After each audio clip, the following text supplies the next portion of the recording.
Welcome to the deep dive. Today, we're taking a quick spin around the globe looking at education. That's right.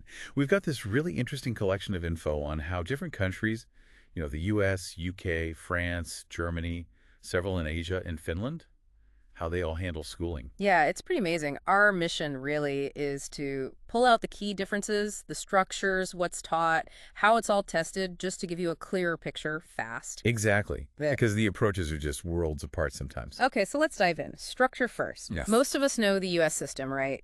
K through 12, then maybe college. hmm But then you look at Germany.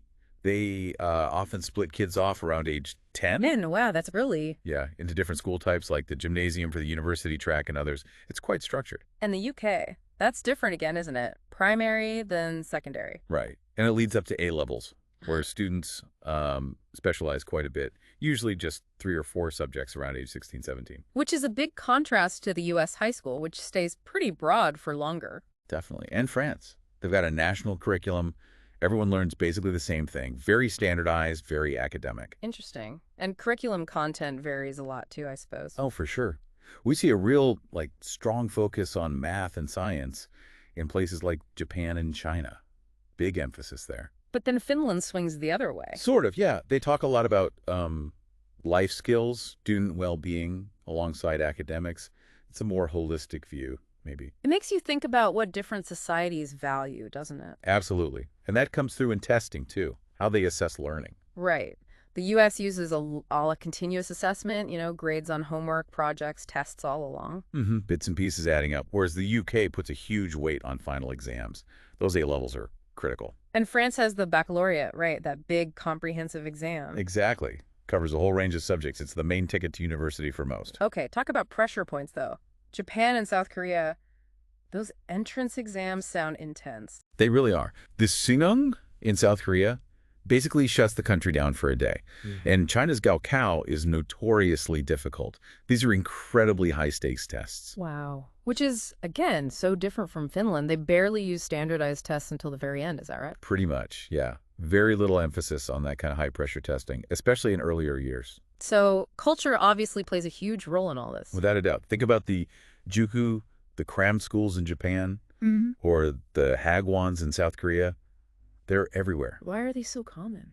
Well, it points to massive academic pressure and this deep belief that education is the key path for, getting ahead, social mobility. And you mentioned discipline in Japan. Yeah, there's often a strong culture of respect between students and teachers, quite disciplined classrooms traditionally. Which contrasts with, say, the U.S., where it's often more interactive, more discussion-based. Right. And then Finland, again, very student-centered, lots of project work. Teachers there have a lot of autonomy and are highly respected professionals. Very different feel. And China, still quite teacher-led. Often, yes. Yeah. More teacher-centered, exam-focused. Rote learning can still be pretty common in some areas. Okay, so this all leads up to getting into university. How does that compare? Big differences there, too. The U.S. looks at a mix, right? GPA, extracurriculars, ACTs. A whole package deal, kind of. Yeah. The UK relies heavily on predicted A-level grades through their UCAS system. France uses the BAC results mainly, though their top schools, the Grandes Écoles, have separate, tough entrance exams. And Germany. The Abitur, their school leaving certificate, is key for uni. But, importantly, vocational training, apprenticeships are also highly valued pathways there. Oh, and German public universities are generally tuition-free. That's a big one. Huge difference, yeah. And then back to Asia, Japan, South Korea, China.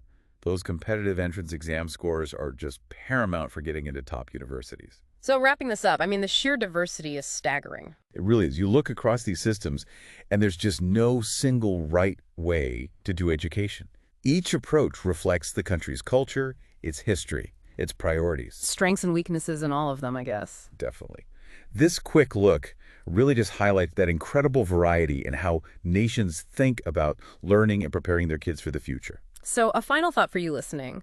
Considering all these different ways of structuring schools, teaching, testing, what elements from any of these systems strike you as particularly interesting or maybe even valuable as we think about what learning could or should look like down the road?